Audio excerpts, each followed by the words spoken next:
এলাকায় প্রচারে এসেছেন, তো কেমন সাড়া পাচ্ছেন এখানে? খুব ভালো সাড়া পাচ্ছি। মানুষ আমাদেরকে আশীর্বাদ দিচ্ছেন এবং তাদের প্রবলেমগুলো বলছে। এতগুলো জল জমে যাচ্ছে, মানুষকে বাধ্য হতে হচ্ছে হাঁটু অবধি কমর অবধি জলের মধ্যে যেতে। বাচ্চারা স্কুলে যেতে পারে না বৃষ্টি হলেই। আবার তো সামনে বৃষ্টি আছে। মিউনিসিপ্যালিটি, পঞ্চায়েত সব মানুষকে হ্যারাস করা ছাড়া অন্য কোনো কাজ করছে না। এবং ড্রেনেজের ব্যবস্থা তো খুবই খারাপ, রাস্তাঘাটের অবস্থাও খুব খারাপ। যে প্রধানমন্ত্রী আবাস যোজনাতে যে ঘর বাড়ি পাওয়ার কথা সেটা পাচ্ছে না, সূর্যঘর যোজনাতে যে সোলার প্যানেল পাওয়ার কথা সেটা পাওয়া যাচ্ছে না। মানুষকে ইভেন যারা বৃদ্ধ যারা ছিল, 95-year-old একজন মানুষ, 95 বয়স, তিনিও আমাদের বললেন কি ওনাদেরকে বৃদ্ধাবস্থা ভাতা দেওয়া হচ্ছে না। তো যা অবস্থা হয়ে আছে, প্রত্যেক মানুষ একটাই জিনিস বলছে কি এদেরকে কাট মানি না দিলে কোনো জিনিস পাওয়া যায় না। তো সকালই চাইছে कि तुलाबाजीर सरकार, सिंडिकेटेर सरकार, कटमनिर सरकार, घूस कमीशन खोरिर सरकार আর এই সরকার দরকার নেই। সবাই এই সরকারকে তুলে ফেলতে চাইছে। এসআইআর কি রিফ্লেক্ট করবে বিজেপির দেখুন, ক্ষেত্রে? এসআইআর যেটা হয়েছে, নির্বাচন কমিশন যা কিছু করেছে খুব ভালোভাবে করেছে। আমরা আশা করি যখন প্রত্যেক মানুষ যে পেদ ভোটার আছে, ভারতের নাগরিক আছে, তাকে ভোট দেওয়ার অধিকার আছে, সে যেন তার ভোট দেবে। প্রত্যেক জিনিসটা সেরকমই চলছে। পুরো প্রস্তুতি নির্বাচন কমিশন করছে। নির্বাচন কমিশনের যোগ্যতার মধ্যে আমাদের দীর্ঘ পূর্ণ বিশ্বাস আছে। মাতৃশক্তি কার্ড, যুবশক্তি কার্ড কতটা ভোটে আপনাদের ভোটে ভোট? দেখুন, এটা তো হবেই, কারণ মোদিজির স্বপ্ন আছে কি প্রত্যেক মহিলাকে, মা বোনদেরকে লখপতি দিদি বানাতে হবে।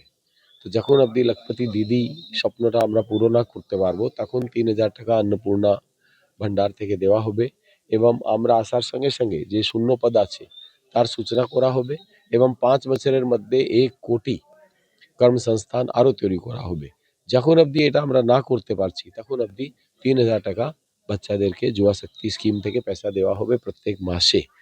তো মা বোনেদেরকে, এদেরকে আমরা যখন অবধি ওদেরকে আমরা নিজের পায়ে দাঁড়ানোর মতো এবং যেসব কাজ ওরা করতে চাইছে সেরকম না করে দিই, তখন অবধি আমরা এই জিনিসটা করে যাব। কারণ পশ্চিমবঙ্গের অর্থব্যবস্থাকে একদম শেষ করে দিয়েছে, সবকিছু শেষ করে দিয়েছে। আপনি তো রাস্তা হাল এসব দেখছেন, এদের কোনো প্রায়োরিটি নেই।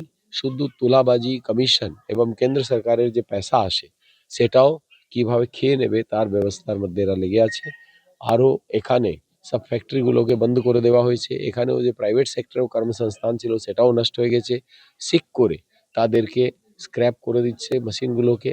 আর মেশিন যদি স্ক্র্যাপ হয়ে যায় তাহলে লোহার চুরি করে বেরিয়ে যায়। এখন আমাকে তো এটা বলার দরকার নেই কি পুরো জগদ্দলের মধ্যে মানুষ লোহা চোর কাকে বলে। ও নিজেও বুঝতে পারছে, মানুষও বুঝতে পারছে, আমাকে কারোর নাম নিতে হবে না। কিন্তু এই জিনিসটা আর চলবে না। পুরো জগদ্দলের সব জিনিসটাকে ফিরে নিয়ে আসা হবে। যে ঐতিহ্য ছিল, ইন্ডাস্ট্রি ছিল, ওটাকে আমরা ফিরে নিয়ে আসবো। যেই মুহূর্তে সরকার যাবে সব ইন্ডাস্ট্রিয়ালিস্ট, সব ইন্ডাস্ট্রিজ আবার ফিরে আসবে, মানুষ কাজ পাবে, সব বন্ধ জুট মিল और এসবগুলো খুলবে। যত এরা গন্ডগোল করে রেখেছে সব শেষ হবে। আর যে ক্রিমিনাল এবং অ্যান্টি সোশ্যাল এলিমেন্টদের রাজত্ব চলছে ওটাকেও আমরা শেষ করতে যাচ্ছি। আমি প্রত্যেক পথসভায় স্ট্রিট কর্নার থেকে বলছি গুন্ডাদেরকে, তোমরা সুধরে যাও, পুলিশের কাছে সারেন্ডার করো, জগদ্দল ছেড়ে পালিয়ে যাও, নাহলে 4 তারিখের পরে তোমাদেরকে ছেড়ে কথা বলা হবে না। দৃষ্টান্তমূলক শাস্তি দেওয়া হবে, দরকার লাগলে বুলডোজার অ্যাকশনও করা হবে।